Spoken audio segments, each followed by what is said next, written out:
네, 주님, 우리의 찬양을 주의 병에 담으소서.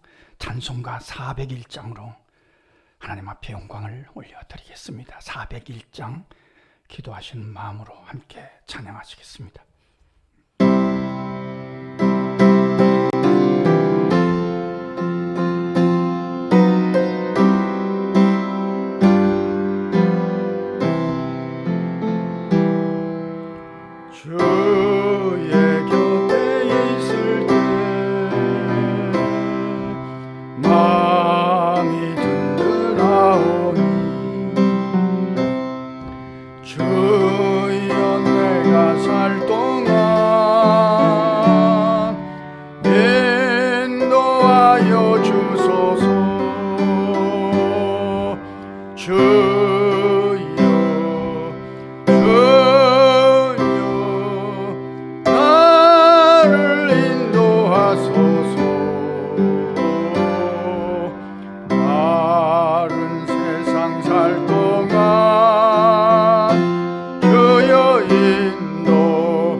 피난처인 예수여,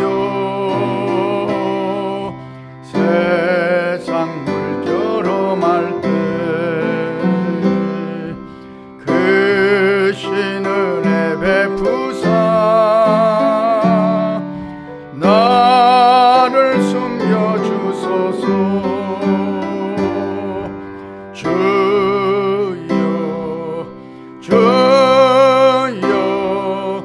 나를 인도하소서. 다른 세상 살 동안 주여 인도하소서. 세상 풍파 지난 후 영화로운 나라와 눈물 없는 곳으로 들어가게 하소서. 주여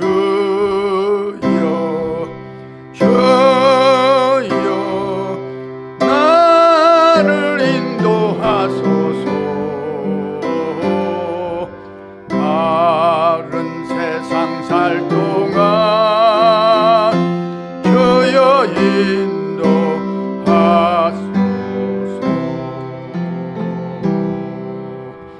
아멘.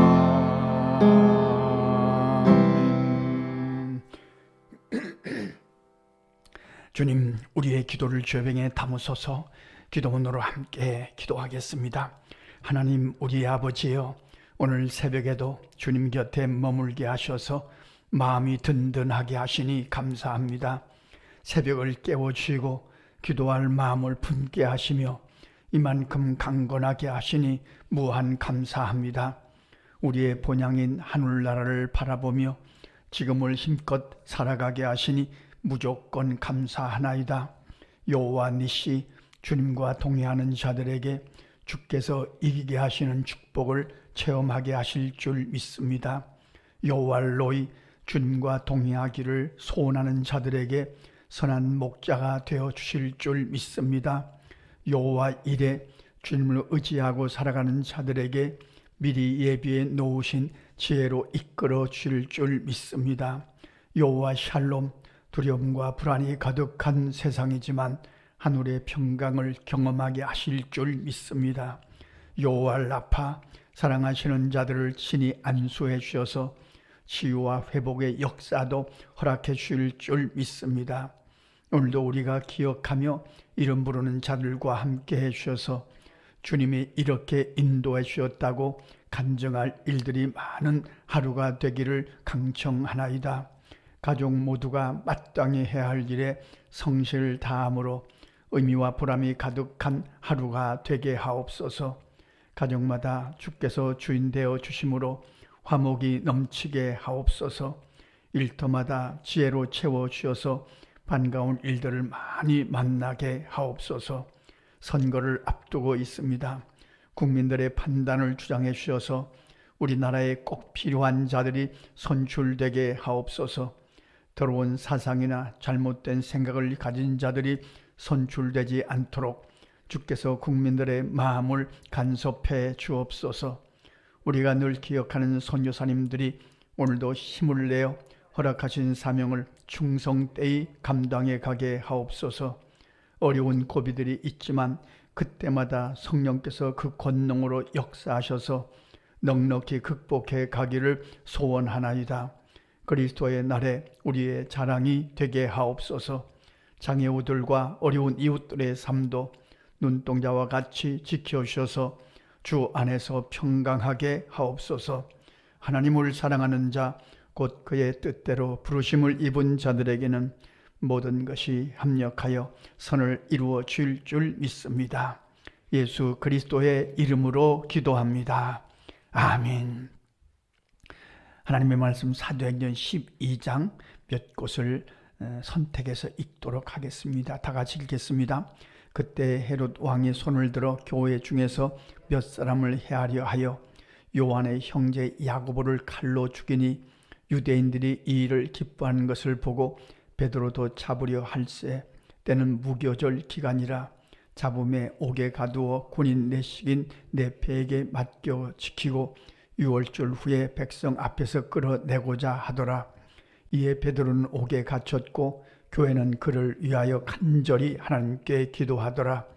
헤롯이 잡아내려고 하는 그 전날 밤에 베드로가 두 군인 틈에서 두 쇠사슬에 매여 누워 자는데 파수꾼들이 문 밖에서 옥을 지키더니 호련히 주의 사자가 나타나며 옥중의 광채가 빛나며 또 베드로의 옆구리를 쳐 깨워 이르되 급히 일어나라 하니 쇠사슬이 그 손에서 벗어지더라.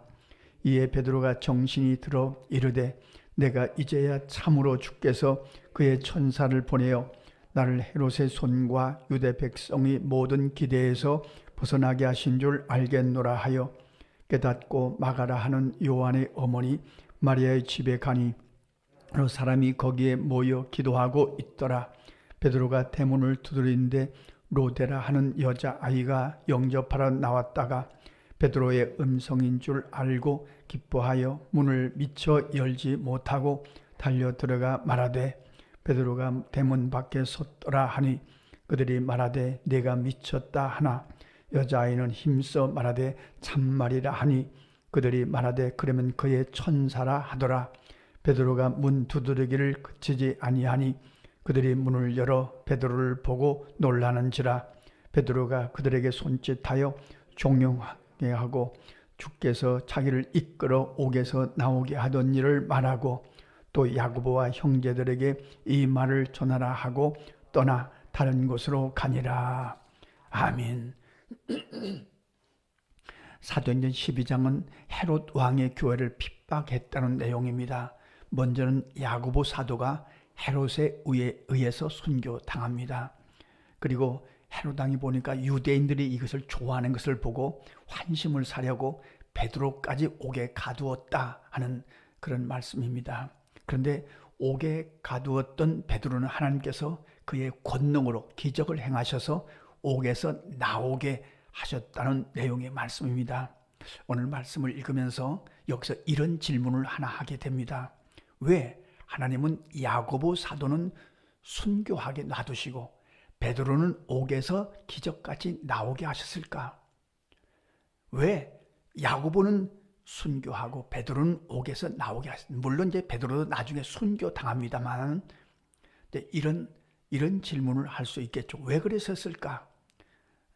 그 질문에 대한 이제 대답을 이렇게 할 수 있겠습니다. 야고보는 사명이 다했기 때문이고 그리고 베드로의 사명은 아직 남아있기 때문이다. 그래도 명쾌하지가 않습니다. 다만 이런 이해할 수 없는 일을 만날 때 우리가 꼭 미리 갖고 있어야 할 정답이 있습니다. 이 세상에 우리가 다 이해하는 것이 아닙니다. 이해할 수 없는 일들이 굉장히 많습니다. 그렇지 않습니까? 제가 대천에서 1년 목회를 하고 그 목회의 경험이 있는데요.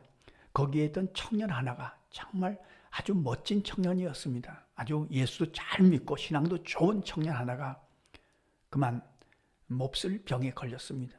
그래서 세상을 뜨고 말았습니다. 그 젊은 청년이 세상을 떠났는데 정말 안타까웠습니다. 자, 우리 이해할 수 없는 일들이 우리 앞에 있거든요. 왜 야고보 사도는 순교당하고 베드로는 옥에서 건져내시는 겁니까? 그러면 야고보 사도도 순교당하지 않게 하나님께서 기적으로 행하시면 될 텐데 왜 누구는 순교당하고 누구는 옥에서 또 하나님의 권능으로 나오게 하시는 겁니까? 이해할 수 없어요. 우리가 다 이해 못합니다. 이런 말씀들을 또 이런 사건들을 우리가 만날 때 우리 안에 갖고 있어야 될 정답이 필요합니다. 어떤 문제들이 그렇습니다. 자, 우선 생명은 하나님의 소관입니다. 우리의 소관이 아닙니다. 이 세상을 언제 떠나느냐? 하나님 앞에 언제 가느냐? 이건 하나님 소관입니다. 그러니까 언제든지 누가 어떻게 세상을 떠나든지 그것은 하나님의 소관입니다. 우리가 이해할 일이 아닙니다. 하나님이 하시는 일입니다. 이게 첫 번째 정답이고요. 또 한 가지는 어떤 문제, 어떤 사건을 만납니다. 근데 이해할 수가 없습니다. 하나님이 왜 그러시는가? 이런 일들을 만날 때마다 지금 여기서부터 생각할 것입니다. 지나가 버린 것 때문에 지나간 것에 의해서 원망하거나 불평하거나 왜 이래야 되느냐 그렇게 씨름하면 문제가 해결되지 않습니다. 언제나 지금 여기서부터 시작합니다. 넘어졌으면 넘어진 그곳에서부터 시작합니다. 야고보 사도가 헤롯 왕에 대해 순교당합니다. 거기서부터 생각합니다. 그 이전의 모든 일들은 하나님의 소관입니다. 하나님 앞에 갔을 때 이해할 것입니다. 이 세상 논리로는 이해할 수가 없는 거죠. 이런 정답을 미리 딱 갖고 어떤 인생의 문제를 만나든지 이해할 수 있는 일을 만나든지 이해할 수 없는 일을 만나든지 우리가 이 정답으로 해결할 것입니다. 그리고 그 다음에 가져야 될 정답은 이제 모든 것을 하나님 앞에 맡기는 일입니다. 다시 한번 정리해드리면 어떤 문제, 생명의 문제, 이해되지 않은 문제는 하나님의 소관입니다. 하나님이 하실 일입니다. 하나님 앞에 갔을 때 우리가 이해할 것입니다. 두 번째, 지금 여기서부터 생각합니다. 놓친 것, 지나간 것, 거기에 붙들리면 앞으로 나갈 수가 없습니다. 지금 여기서부터 시작하자. 여기서부터 기도하자.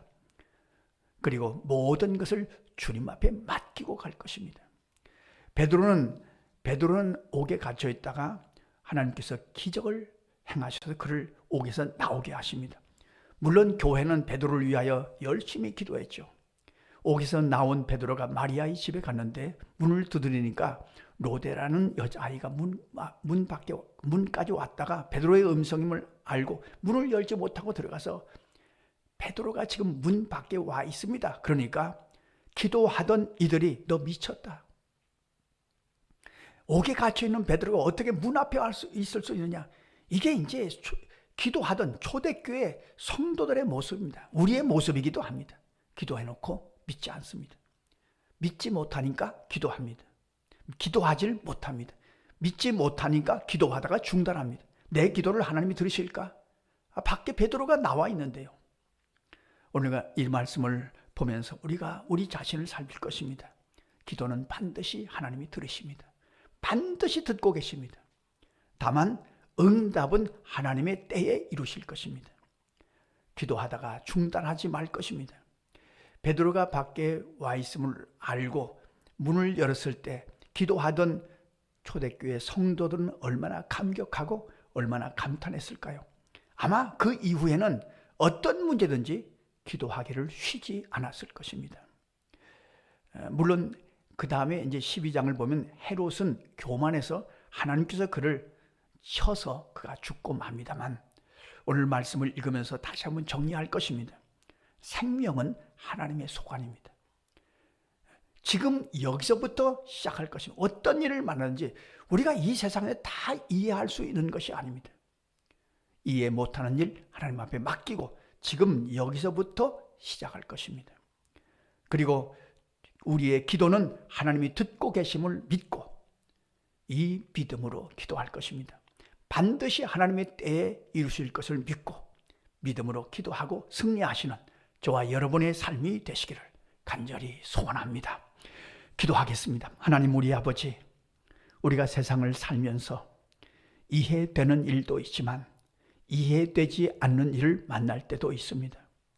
그때를 대비해서 주님 앞에 맡길 줄 아는, 그리고 지금 여기서부터 생각할 줄 아는, 그리고 생명은 하나님의 소관임을 미리 알고 그 정답을 갖고 이 세상을 살아가는 지혜로운 우리의 삶이 되게 하여 주옵소서. 주님, 우리의 기도를 들으시는 주님을 믿고 오늘도 힘써 기도하고 응답은 하나님의 소관임을 인정하며 힘을 다하여 기도하고 승리하는 저와 여러분의 또 새벽기도 모든 성도들의 기도가 되고 삶이 되게 하여 주옵소서. 우리의 기도를 좋아하시는 예수님의 이름으로 기도하옵나이다. 아멘. 주님 가르쳐주신 기도입니다.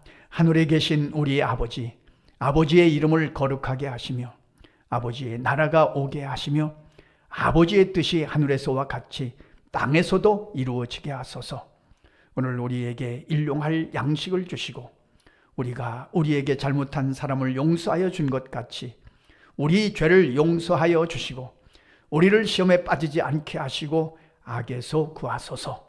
나라와 권능과 영광이 영원히 아버지의 것입니다. 아멘. 자, 이렇게 기도하시겠습니다.